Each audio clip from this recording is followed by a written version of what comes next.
Willis, after last season, everything in the spring, we didn't get much of not a lot of downtime.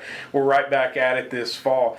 But I know it's just what we do. We're excited about being here, and here we are, first football game of the season. Thanks for speaking with me, Chris. It's been really nice to see students back on campus. I was talking to somebody the other day, just walking campus Monday morning and seeing all these young people back with us. It's just a really good feeling, and like you said, for us, athletics is already well on its way with several of our teams already competing. And obviously excited about our football game, and so we're back at it.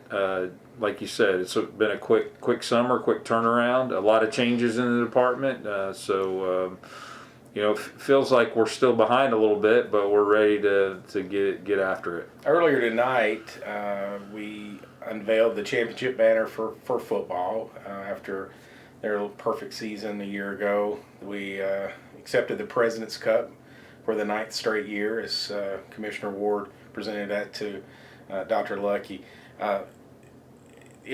Last year was a tough year, but the successes, did it make it that much sweeter because we did all that in such a tough time? Sure. I mean, obviously playing every sport in the spring was a challenge, but yeah, when you have the kind of successes that we had, that makes it so much sweeter. And obviously with the football team in season 11 winning the national championship, and just a great credit to those guys. And I think we've got a program that's built for a pandemic. We do such a great job preparing our young men and controlling what we can control, and they did a masterful job of that last year, and not just winning the championship, but winning every game by 3 touchdowns was just an amazing season. So hopefully we can have a similar result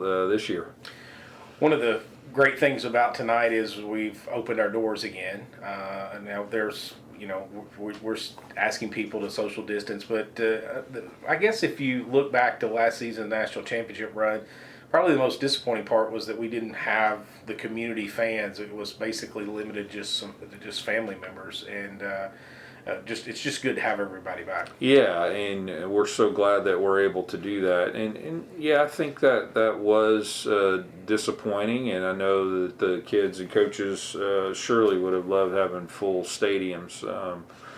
But they did a good job of just focusing on football, and it is good that we can have people back in the stadium this year, and we have such great support for our football program in the local community. We appreciate everything that they do for us and how they lift our program up, and I'm sure that that's going to be a benefit for us this season. I want to talk to you a second about what's new at Lindsey Wilson, and you'd mentioned that there's some new coaches that are on board, and I know you're excited about the school year. Obviously, every year there's new student athletes that come on our campus. So, what's something that's exciting you right now about the department? I think.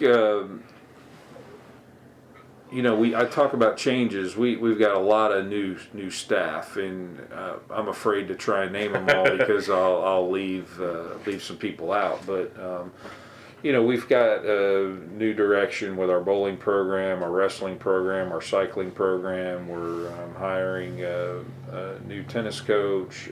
So anytime you have change, that's difficult, but it's also an opportunity under new leadership for things to, hopefully we can build on our successes that we've had in the past. So looking forward to that. One of the things I'm looking forward to is my new associate athletic director who's sitting across from me and taking on a full-time role, and hopefully what that means for us administratively, and the kind of services and experiences we can provide for our student athletes. So that's something that's exciting as well. And we've got new leadership in sports information. from Chris Creams, who's been here. So some familiar faces. Some hires that we made are familiar faces, people that have been associated with Lindsey Wilson. So a lot of positive things going forward. Willis, what's your message to fans? I mean, unfortunately, we're still kind of in this pandemic, but what's your message to the fans out there? I think COVID is obviously still with us, and it's the Delta variant is kind of raging right now. It's highly contagious, and we'll continue to follow those CDC guidelines. We want you to be able to come out and see our events. We are not masking outside, but we strongly encourage social distancing. We'll be masking indoors, so when you come to one of our indoor events, you'll be required to wear a mask. But just be careful. One of the advantages we have this year, obviously, are vaccinations. We did not have that last year, and vaccinations are critical for reducing serious illness, hospitalizations, and death. So we are strongly encouraging vaccines on our campus, but recognize that people may not make that decision, and that's okay. But we want to just strongly encourage people to protect themselves and protect others, and take the necessary precautions to stay safe and healthy. Willis, thanks so much. Thank you.